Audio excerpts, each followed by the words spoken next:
Panel, it chose the one that minimized that integral. And that's called, well, minimized. Made it stationary. Some cases it can be maximum, some cases it can be a saddle. Mostly it's minimum, but we call it Hamilton's principle.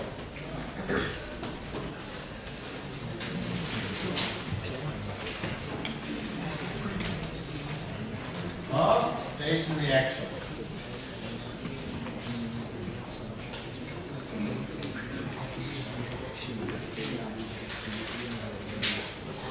Nature minimizes this.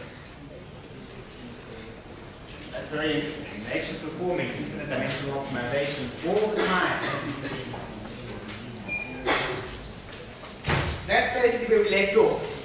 That's a nice long review.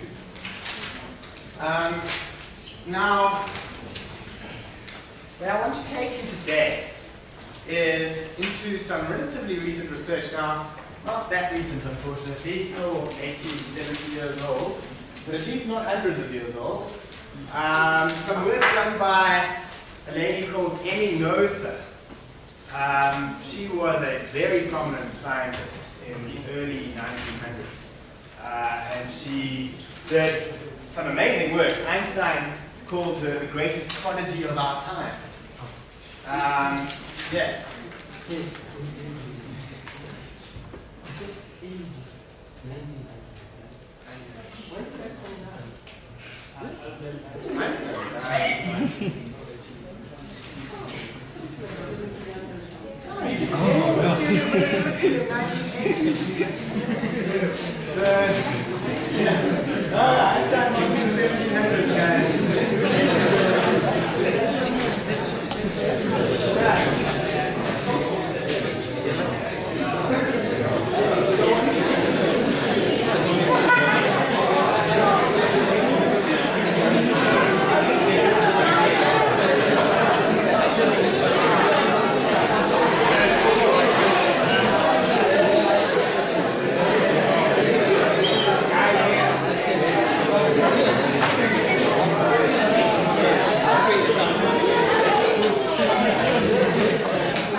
Right, so I'm going to ask that question. Hamilton's principle does not fall under constant variation. It's a principle in mechanics. The constant variation speaks about the methods we can use to minimize functions. Hamilton's principle says nature minimizes functions. So it's not quite constant variations, but it says that mechanics is variation. But with Noether's theorem sort of trying to together? Noether's theorem is a theorem that can be phrased completely independently of mechanics, but it's generally used in mechanics. And when she derived it, she. You're going to say Fuji type and focus variations to Hamilton's principle using this. We'll have to discuss about this because of Noether's theorem. But okay, so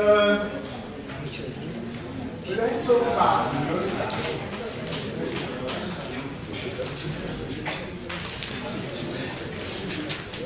I'm emphasizing she here because whenever I've spoken about Noether's theorem to people, they normally like, Noether, who was that guy? So it's not only man in mechanics, it's not only man in physics and mathematics. And she did a very interesting piece of work, and it's about the link, and the link that's happening here is between symmetries and conservation laws. Now, before we do anything, I need to know that we're on the same page in terms of what these things are.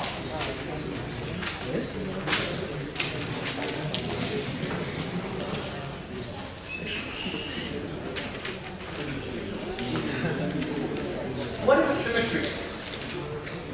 We've discussed this with briefly. What is a symmetry? Can anyone offer a definition? When you look at yourself in the mirror, you say it's symmetric. They say that beautiful people are symmetric about their set lines. Well, what does symmetry mean?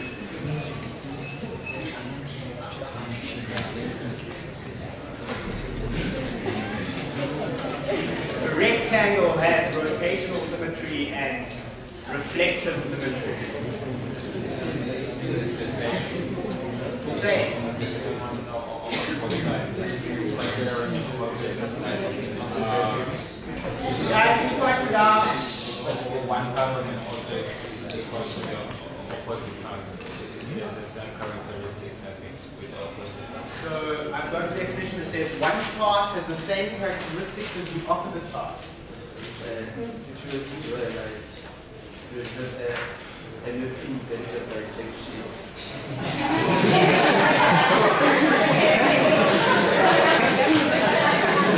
That is a bijection if we were to draw a line.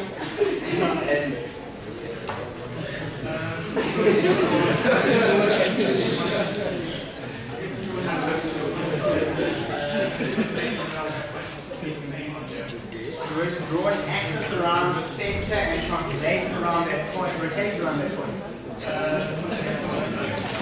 Do some kind of thing to it that will look the same object. Right. So all of those definitions have got parts of what I believe symmetry to be. Whenever I'm in doubt, I go back to the words of Richard Feynman. And he was definitely not in the 70s. He was in the 1960s.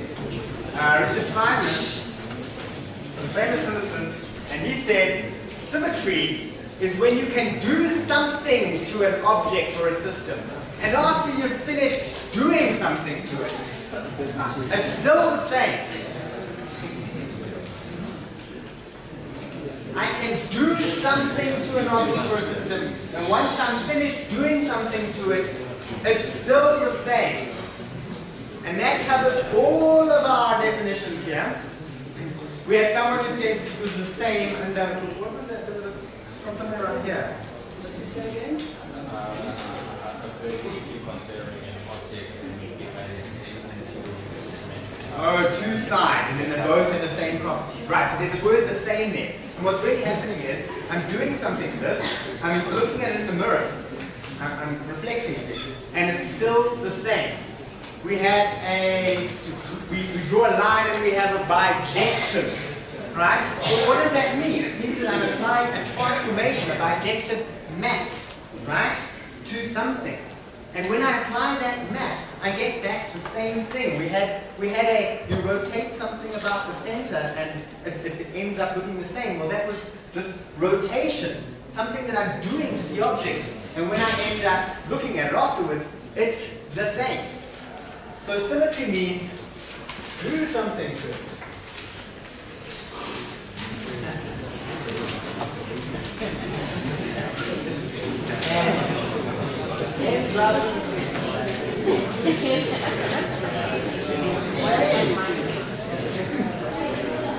When I say do something, what do I mean? Apply a transformation. Nice.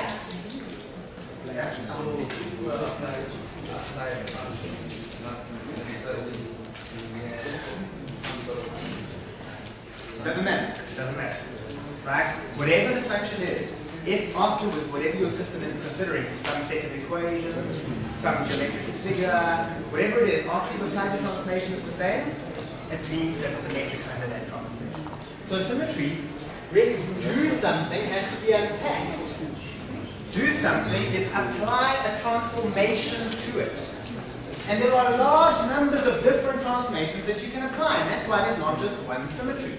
That's why some things have rotational symmetry, where you're applying a rotation. Some things have reflecting symmetry, where you reflect it. Some things have translational symmetry, where you can shift everything across. Stuff like a tiling. The tiles on the floor, if you consider them to be infinite, then if I was to shift across by 1 unit, it would look the same afterwards, and that's called translation symmetry. So there's do something means apply a transformation. And after applying a transformation, my system is the same. Right. So that pretty much gives us an accurate definition of symmetry, because a lot of people just think symmetry. And then you do group theory, which is the study of symmetries, and you still don't really understand what they are. It's very important to try and understand this definition. It's one of the most important concepts, I think, in a lot of mathematics. Conservation law. What's a conservation law? What does conserve mean? Stays constant. Remains at the same value. So conservation law is stuff like conservation of momentum, conservation of energy. There are quantities that I can write down that as my system changes, they are invariant. They remain the same scale. Right, so you can see already that there's some relationship, even in the way that the definitions look, between these two things. That the conservation law is some quantity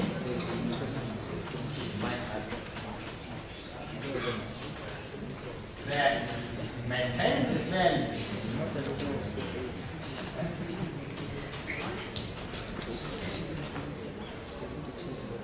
throughout the evolution of history.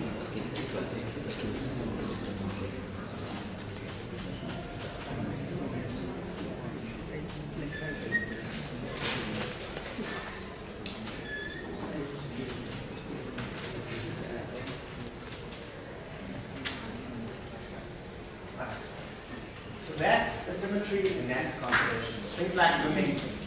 Momentum is conserved.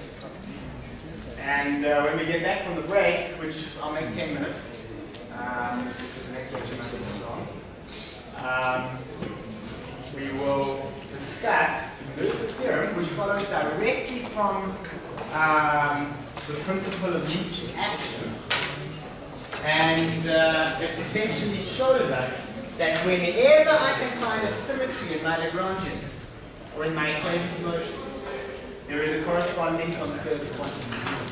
And for every conserved quantity, there is a symmetry. They are the same. Okay, let's take a break, get some fresh air.